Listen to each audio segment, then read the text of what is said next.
Salam, selamat pagi Bapak Ibu jemaat yang dikasihi Tuhan. Salam sejahtera di dalam kasih Tuhan Yesus Kristus. Pada pagi hari ini patutlah kita bersyukur oleh karena berkat kemurahan Tuhan kita masih kembali dipersatukan di dalam persekutuan kita dengan Tuhan pada pagi hari ini. Saudaraku yang kasih Tuhan, pada pagi hari ini adalah minggu yang kedua setelah kita memperingati hari pencurahan Roh Kudus, hari Pentakosta, saudaraku yang kasih Tuhan. Dan pada pagi hari ini firman Tuhan, saya memberikan satu tema, yaitu dipanggil dan diutus untuk mengerjakan tugas pelayanan. Saudara, sebelum kita akan membaca firman Tuhan pada pagi hari ini, mari saya mengajak Bapak Ibu Saudara jemaat Tuhan untuk kita tundukkan kepala sejenak, kita berdoa. Mari kita berdoa. Bapa kami di surga, kami bersyukur pada pagi hari ini atas kesempatan yang sangat baik di mana kami bersama dengan seluruh jemaat Tuhan merendahkan hati untuk kami mendengar suara Tuhan, mendengar panggilan Tuhan, dan mendengar teguran serta nasihat Tuhan.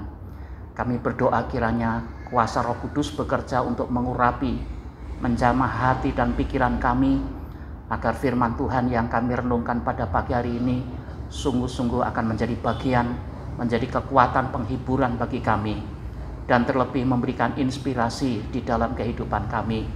Kami berdoa kiranya Tuhan berkati hamba-Mu yang akan menyampaikan, yang Tuhan percayakan, maupun seluruh jemaat Tuhan yang ada di tempat, di rumah masing-masing. Kami berdoa Tuhan curahkan berkat-Mu, kuasa-Mu, dan mujizat-Mu lewat kebenaran firman Tuhan ini. Di dalam nama Tuhan Yesus Kristus, kami sudah berdoa dan bersyukur atas firman-Mu. Haleluya. Amin. Saudara-saudaraku yang dikasihi Tuhan, pada pagi hari ini kalau kita mengenang kembali peristiwa yang dilakukan oleh Tuhan Yesus saat ada di dalam dunia, saudara. 33 tahun Yesus hidup di dalam dunia, mengakhiri dengan kematian, kebangkitan pada hari yang ketiga, dan akhirnya 40 hari kemudian naik ke surga. Dan setelah itu hari Pentakosta, hari yang ke-50 dicurahkan bagi gereja Tuhan. Saudara-saudaraku yang dikasihi Tuhan, kesempatan pagi hari ini saya mengajak untuk merenungkan sejenak apa maksud karya keselamatan yang Tuhan kerjakan dari awal sampai Yesus dia naik ke surga dan mencurahkan Roh Kudus-Nya kepada gereja Tuhan. Saudaraku yang kasih Tuhan, perlu kita renungkan bahwa kita orang-orang yang percaya kepada Tuhan, kita sebagai gereja Tuhan dipanggil bukan hanya sekedar untuk kita menerima berkat jasmani, saudara. Kita bukan sekedar kita dipanggil untuk kita sukses secara duniawi, ataupun kita dipanggil bukan kita harus dilayani, saudara, tetapi kita dipanggil dan diutus oleh Tuhan untuk kita melakukan tugas pelayanan di dalam kita melayani Tuhan. Mari saya mengajak saudaraku yang kasih Tuhan, terlebih dahulu kita akan membuka firman Tuhan, dua bagian firman Tuhan yang kita baca. Yang pertama dari kitab Perjanjian Lama, kitab Yesaya, pasal 6 ayat 1 sampai ayat yang ke-8. Pembacaan yang pertama Yesaya pasal 6 ayat 1 sampai ayat yang ke-8. Saudara, saya bacakan demikian firman Tuhan. Yesaya mendapat panggilan Allah. Dalam tahun matinya Raja Uzia, aku melihat Tuhan duduk di atas tatanya yang tinggi dan menjulang, dan di ujung jubahnya memenuhi bait suci. Para serafim berdiri di sebelah atas, di atasnya, masing-masing mempunyai 6 sayap. 2 sayap dipakai untuk menutupi muka mereka, 2 sayap dipakai untuk menutupi kaki mereka, dan 2 sayap dipakai untuk melayang-layang. Dan mereka berseru seorang kepada yang lain, katanya, Kudus, kudus, kuduslah Tuhan semesta alam, seluruh bumi penuh kemuliaannya. Maka bergoyanglah alas ambang pintu disebabkan suara orang yang berseru itu, dan rumah itu pun penuhlah dengan asap. Lalu kataku, celakalah aku binasa, sebab aku ini seorang yang najis bibir, dan aku tinggal di tengah-tengah bangsa yang najis bibir. Namun mataku telah melihat Sang Raja, yakni Tuhan semesta alam. Tetapi seorang pada serafim itu terbang mendapatkan aku, di tangannya ada bara yang diambilnya dengan sepit dari atas mezbah. Ia menyentuhkannya kepada mulutku serta berkata, lihat, ini telah menyentuh bibirmu, maka kesalahanmu telah dihapus dan dosamu telah diampuni. Lalu aku mendengar suara Tuhan katanya, siapakah yang akan kuutus dan siapakah yang mau pergi untuk aku? Maka sautku, ini aku, utuslah aku. Amin. Saudara, pembacaan yang kedua dari kitab Perjanjian Baru dalam Injil Matius pasal 28 ayat 19 sampai 20 yang dikenal dengan amanat agung Tuhan Yesus Kristus. Firman Tuhan berkata, karena itu pergilah, jadikanlah semua bangsa muridku, dan baptislah mereka dalam nama Bapa dan Anak dan Roh Kudus, dan ajarlah mereka melakukan segala sesuatu yang telah kuperintahkan kepadamu, dan ketahuilah, aku menyertai kamu senantiasa sampai kepada akhir zaman. Amin. Saudara-saudaraku yang kasih Tuhan, berbahagialah orang yang membaca, merenungkan, dan melakukan firman Tuhan di dalam kehidupan hari lepas hari. Saudaraku yang kasih Tuhan, tema firman Tuhan pada pagi hari ini yang sangat perlu kita renungkan, saudara, bahwa dipanggil dan diutus untuk mengerjakan tugas pelayanan, saudara. Kalau kita melihat, saudara, bahwa pelayanan itu adalah sesuatu yang sangat mulia, saudara.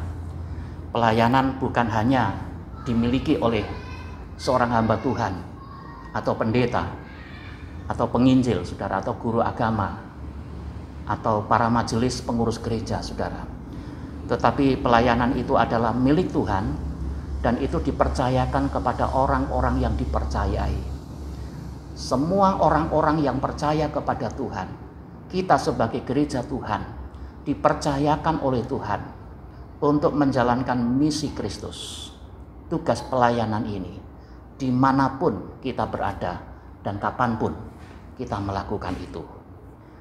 Itu sebabnya, saudaraku yang kasih Tuhan, pada pagi hari ini saya mengajak Bapak Ibu untuk kita merenungkan bahwa selama ini apakah yang kita lakukan sebagai gereja Tuhan?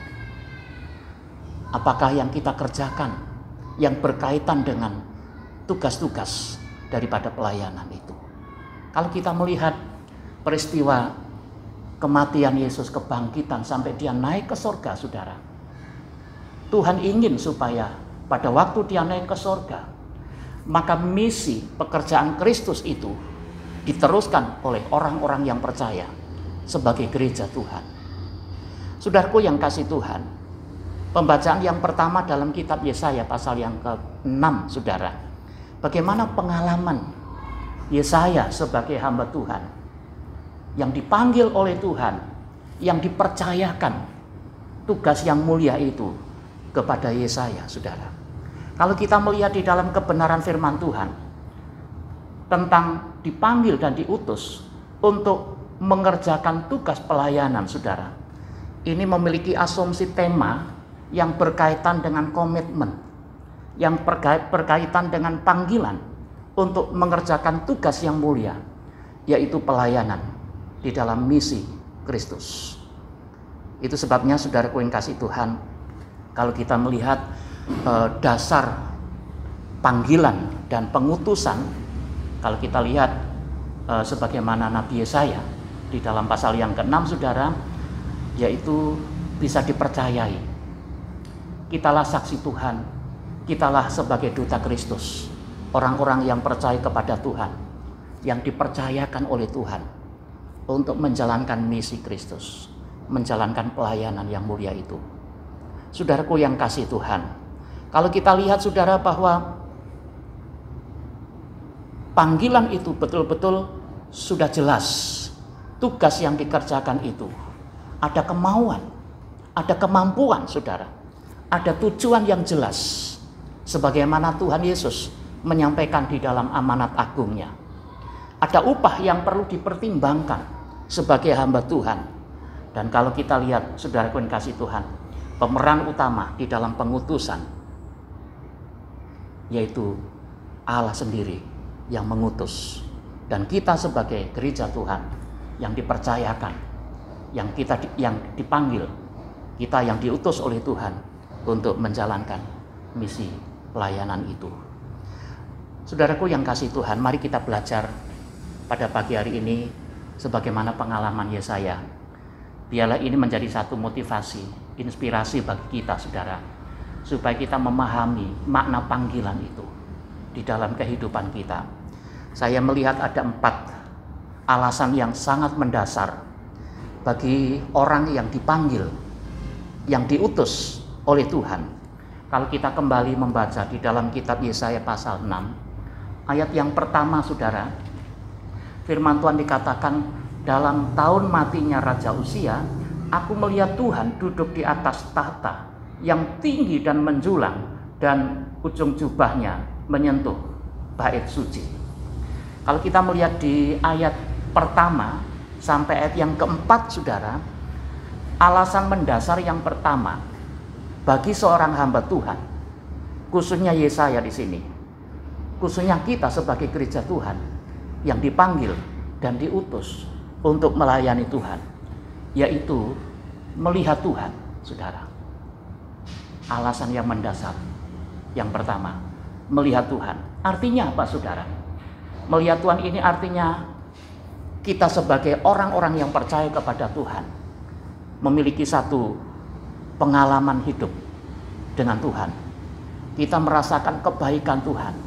Kita merasakan perkara-perkara yang ajaib, yang begitu besar di dalam kehidupan kita. Bagaimana Tuhan bekerja dengan luar biasa. Bagaimana Tuhan memanggil kita. Bagaimana Tuhan mengubah hidup kita. Memulihkan hidup kita. Bahkan Tuhan memberikan yang terbaik di dalam kehidupan kita. Kalau kita melihat bagian yang pertama ini, pengalaman, hal yang paling mendasar, alasan yang mendasar bagi orang yang diutus adalah melihat Tuhan. Perlu memiliki satu pengalaman hidup kita dengan Tuhan. Kalau kita lihat di dalam firman Tuhan ini adalah tahta yang menjulang. Ini berkaitan dengan kerajaan sorga yang penuh dengan kemuliaan. Saudaraku yang kasih Tuhan. Dan kalau kita lihat di dalam kebenaran firman Tuhan ini, saudara, dan dikatakan ujung jubahnya menyentuh bait suci. Ini berbicara tentang kebesaran, kekuasaan Allah. Jubah ini berbicara tentang kebesaran, keagungan, kehebatan, kedahsyatan Tuhan, kebesaran Tuhan yang luar biasa, yang telah memanggil kita sebagai bait suci, berkaitan dengan kita sebagai umat Tuhan, sebagai orang-orang yang percaya kepada Tuhan. Kalau kita lihat, saudara, bagaimana Tuhan telah memanggil, mengutus kita. Tuhan itu adalah siapa? Tuhan yang bagaimana, saudara? Kalau kita lihat di dalam ayat selanjutnya, saudaraku yang dikasih Tuhan, di dalam firman Tuhan di sana dikatakan ayat yang ketiga, dan mereka berseru seorang kepada yang lain, seorang kepada seorang, katanya, kudus, kudus, kuduslah Tuhan semesta alam, seluruh bumi penuh kemuliaannya. Maka bergoyanglah alas pintu, ambang pintu, disebabkan suara orang yang berseru itu, dan rumah itu pun penuh dengan asap. Saudaraku yang dikasih Tuhan, bagian yang pertama ini, Yesaya melihat Tuhan. Saudara, artinya apa? Tuhan yang bagaimana? Tuhan yang dahsyat, Tuhan yang besar, Tuhan yang luar biasa, Tuhan yang kudus, yang penuh dengan kemuliaan. Firman Tuhan dikatakan kudus, kudus, kuduslah Tuhan. 3 kali diulang, saudara. Ini membuktikan bahwa Allah yang kita layani, Allah yang telah memanggil kita adalah Allah yang besar, Allah yang maha kudus, saudara. Allah yang maha suci, penuh dengan kemuliaan, dan tidak dikompromikan dengan apapun. Tuhan semesta alam menciptakan yang di sorga, di bumi, sumber segala sesuatu, Allah yang berdaulat, yang memiliki otoritas yang tertinggi. Itu sebabnya alasan yang pertama yang sangat mendasar bagi kita, orang yang dipanggil dan diutus oleh Tuhan untuk mengerjakan tugas pelayanan, adalah kita harus memiliki satu pengalaman hidup kita dengan Tuhan. Bahwa Allah yang kita layani, Allah yang telah memanggil kita, Allah yang telah mengutus kita itu Allah yang dahsyat, Allah yang besar, Allah yang perkasa, penuh kemuliaan, Allah yang maha kudus, yang menciptakan segalanya di sorga, di bumi, yang memiliki otoritas, yang memiliki daulat penuh.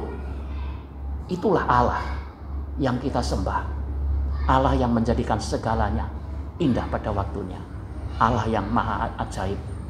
Itu sebabnya saudaraku yang kasih Tuhan, kita perlu belajar dari kebenaran firman Tuhan ini, saudara. Alasan yang sangat mendasar bahwa bagi kita, gereja Tuhan yang telah dipanggil dan diutus oleh Tuhan. Alasan yang kedua, saudara, alasan mendasar yang kedua bagi kita orang atau gereja Tuhan yang dipanggil untuk diutus. Kalau kita membaca di dalam ayat yang kelima, saudara, firman Tuhan dikatakan, lalu kataku, celakalah aku binasa, sebab aku ini seorang yang najis bibir, dan aku ditinggal di tengah-tengah bangsa yang najis bibir. Namun mataku telah melihat Sang Raja, yakni Tuhan semesta alam.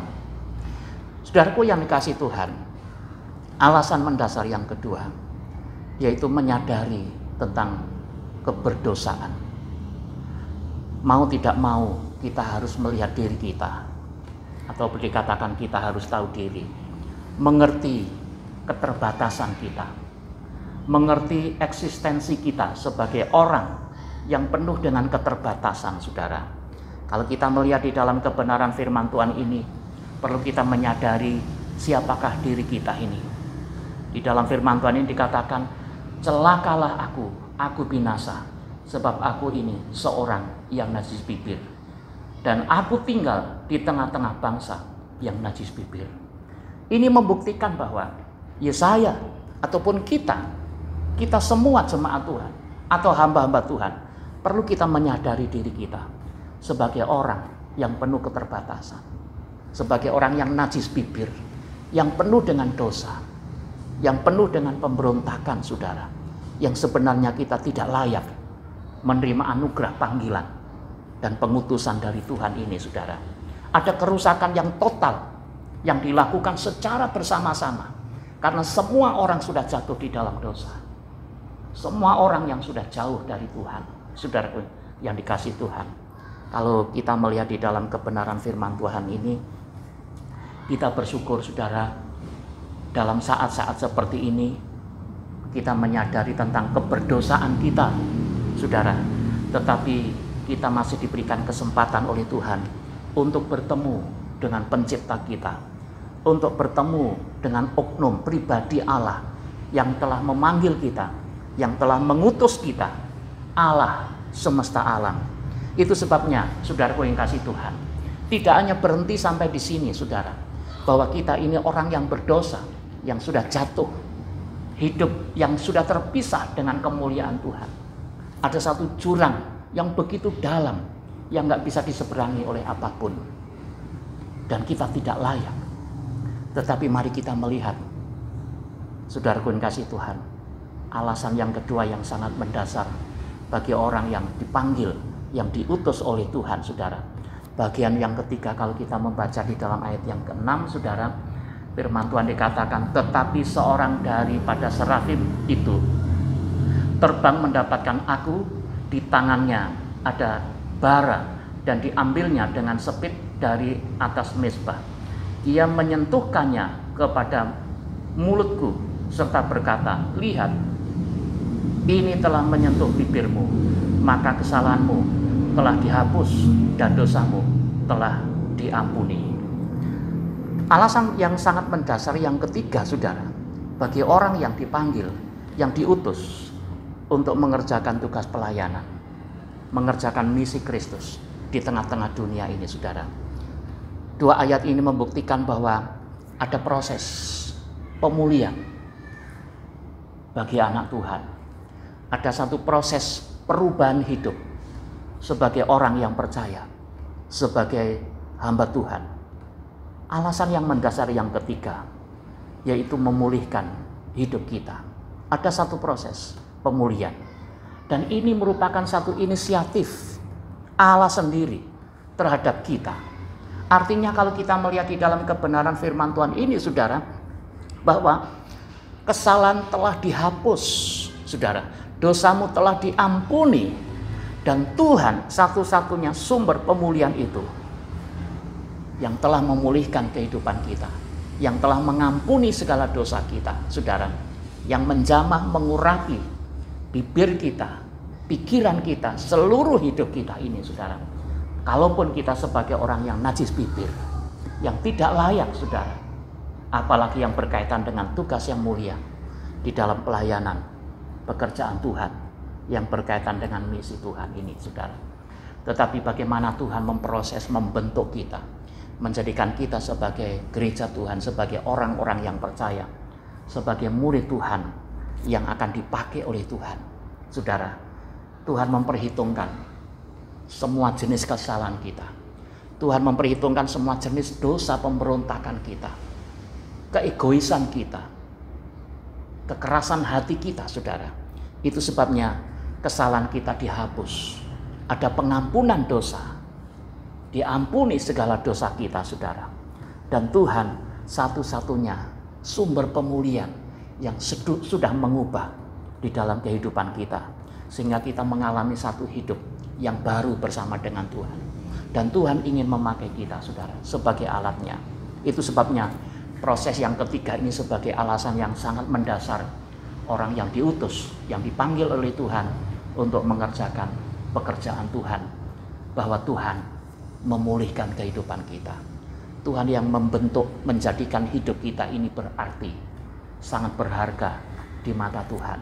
Kalau kita melihat, saudara, karya keselamatan yang dikerjakan Yesus, penderitaannya yang begitu ajaib, yang begitu dahsyat, yang luar biasa, sampai dia harus mati di kayu salib, darahnya tercurah untuk mengampuni segala dosa kita. Dia harus mati, saudara. 3 hari kemudian dia bangkit, menang dari kematian itu, saudara. Dan disitulah karya keselamatan dikerjakan dengan sempurna, saudara, untuk saudara dan saya, sebagai orang-orang yang dipanggil dan diutus untuk mengerjakan tugas pelayanan, mengerjakan misi.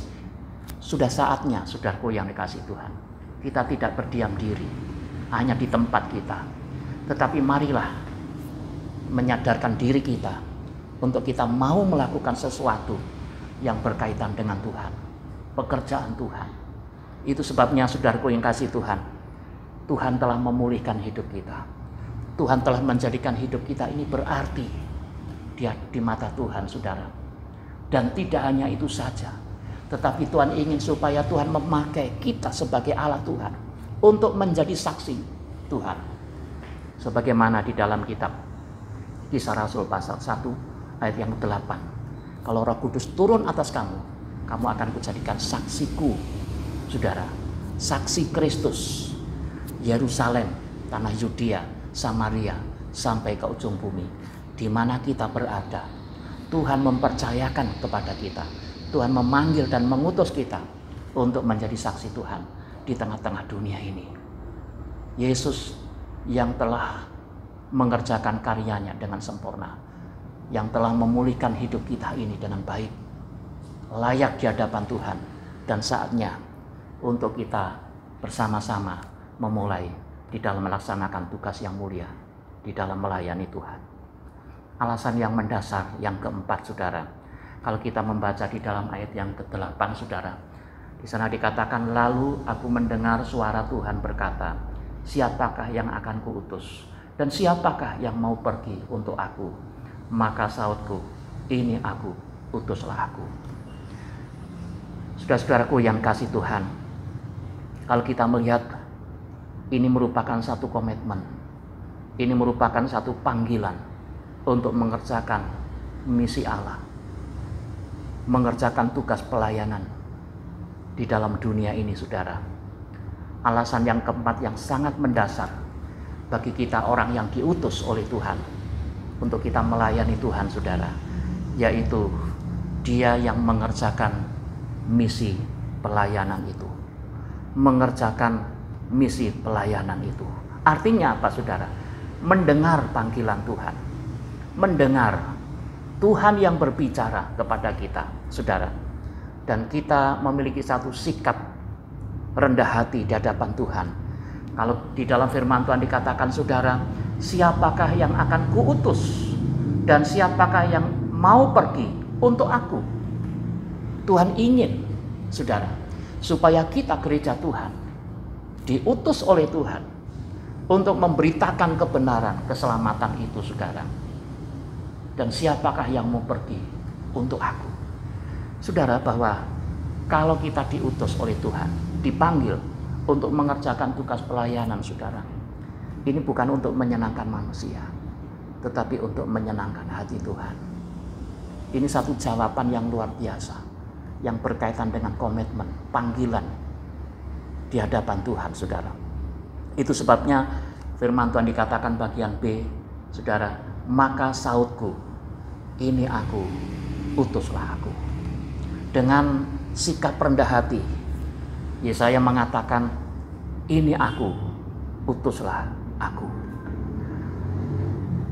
Bapak Ibu jemaat yang dikasihi oleh Tuhan, kita sebagai orang-orang yang percaya kepada Tuhan, saudara, tidak saja hanya hamba-hamba Tuhan, para pendeta, para majelis, pelayan-pelayan Tuhan, orang-orang yang sudah lulus dari teologi, yang dipercayakan tugas pelayanan ini, saudara.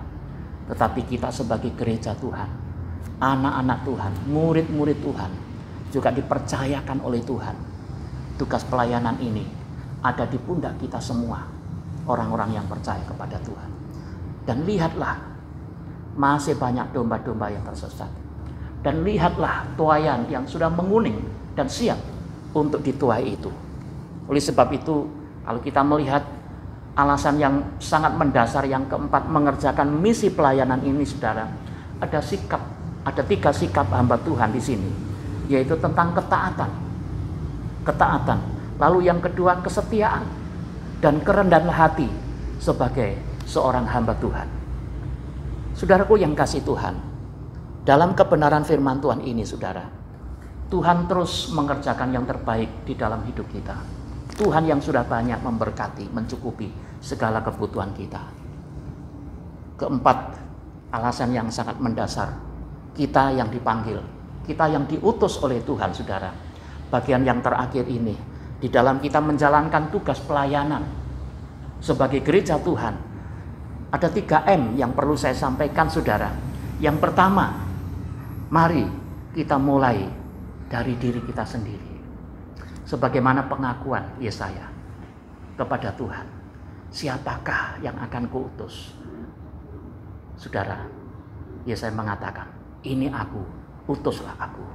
Dalam menjalankan tugas pelayanan yang Tuhan percayakan kepada kita, saudara, yang pertama mulailah dari diri sendiri. Tidak perlu menunggu orang lain, saudara. Tidak perlu menunggu perintah daripada orang lain, tetapi dimulai dari diri sendiri. Yang kedua, saudara, mulailah dari perkara yang kecil. M yang kedua, mulailah dari perkara yang kecil. Artinya bahwa Tuhan mempercayakan kepada kita tidak otomatis segala perkara yang besar, tetapi dimulai dari hal-hal yang kecil. Sudah banyak yang kita lakukan hal yang kecil di hadapan Tuhan, maka Tuhan mempercayakan perkara-perkara yang besar kepada kita. Oleh sebab itu, mari, sekalipun mungkin kita dipercayakan satu bentuk pelayanan yang kecil, mari kita bersyukur kepada Tuhan karena kita sudah memulai perkara yang kecil itu untuk mengerjakan tugas pelayanan yang berkaitan dengan misi Kristus. Dan yang ketiga, saudara, mulailah dari sekarang juga. Jangan kita menunda waktu, saudara. Ya, mungkin minggu depan, bulan depan, tahun depan, nanti kalau saya sudah diberkati Tuhan, kalau nanti saya sudah pintar dan sebagainya. Saudara, tidak. Tetapi dalam menjalankan tugas pelayanan ini, M yang ketiga, mulailah dari sekarang juga. Karena apa, saudara? karena Tuhan memberikan kesempatan pada hari ini kita masih hidup bersama dengan Tuhan. Mari kita bersama-sama kita bangkitkan semangat kita, motivasi kita di dalam kita melayani Tuhan, memberi yang terbaik di dalam kehidupan kita. Saudaraku yang kasih Tuhan, pelayanan bukan hanya milik orang-orang tertentu saja, hamba Tuhan, para pendeta, penginjil, guru-guru agama, ataupun para majelis gereja, tetapi semua orang-orang yang percaya, gereja Tuhan, orang-orang yang percaya kepada Tuhan. Pelayanan ini adalah milik Tuhan dan dipercayakan kepada kita semua, orang-orang yang percaya sebagai murid Tuhan atau gereja Tuhan. Mari kita kerjakan. Yesus mengatakan, karena itu pergilah, jadikanlah semua bangsa muridku, baptislah mereka dalam nama Bapa, Anak dan Roh Kudus, dan ajarlah mereka melakukan segala sesuatu yang telah kuperintahkan kepadamu, dan ketahuilah bahwa aku menyertai kamu senantiasa sampai kepada akhir zaman. Demikian firman Tuhan pada pagi hari ini, Bapak Ibu, jemaat, saudaraku yang dikasih Tuhan. Mari dengan tema firman Tuhan pada pagi hari ini, kita memiliki satu komitmen, panggilan yang kudus untuk kita mau pergi, diutus oleh Tuhan untuk kita menjalankan tugas pelayanan. Bersama dengan Tuhan, kita cakap melakukan segala perkara. Kiranya firman Tuhan memberkati Bapak Ibu, memberikan semangat, inspirasi, motivasi kepada kita semua untuk kita bersama-sama kita mengambil bagian yang terbaik di dalam tugas pelayanan. Kiranya Tuhan memberkati firman Tuhan ini. Amin. Mari saudara kita berdoa. Bapa kami di surga, kami mengucap syukur pada pagi hari ini atas kebenaran firman Tuhan yang sudah kami renungkan. Kami berdoa biarlah Roh Kudus terus berbicara kepada kami.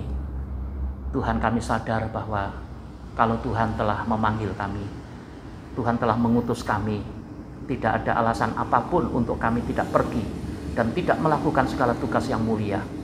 Tetapi oleh karena Tuhan yang sudah memanggil kami, Tuhan yang telah memulihkan hidup kami, bahkan Tuhan yang telah mempercayakan tugas mulia ini, itu sebabnya berikan kami kekuatan, semangat, kemampuan untuk kami dapat melakukan yang terbaik untuk menyenangkan hati Tuhan. Kami berdoa untuk seluruh anak-anak Tuhan yang sudah mendengar firman Tuhan pada pagi hari ini. Tuhan bangkitkan iman mereka, semangat mereka, agar mereka boleh bergandengan tangan di dalam kami melayani Tuhan bersama-sama. Terima kasih Tuhan Roh Kudus, terus meteraikan kebenaran firman Tuhan ini menjadi berkat, menjadi kekuatan di dalam hidup kami. Demi nama Yesus Kristus firman yang hidup, kami sudah berdoa dan mengucap syukur. Haleluya. Amin. Puji Tuhan Bapak Ibu, jemaat saudaraku yang kasih Tuhan. Setelah kita mendengar firman Tuhan pada pagi hari ini, saya memberikan kesempatan Bapak Ibu Saudara untuk memuji Tuhan sambil memberikan persembahan syukur kepada Tuhan. Kiranya Tuhan memberkati. Saya percayakan kepada masing-masing keluarga yang telah siap untuk mengambil bagian di dalam tugas pelayanan lewat persembahan syukur ini. Puji Tuhan, kiranya Tuhan Yesus memberkati. Amin.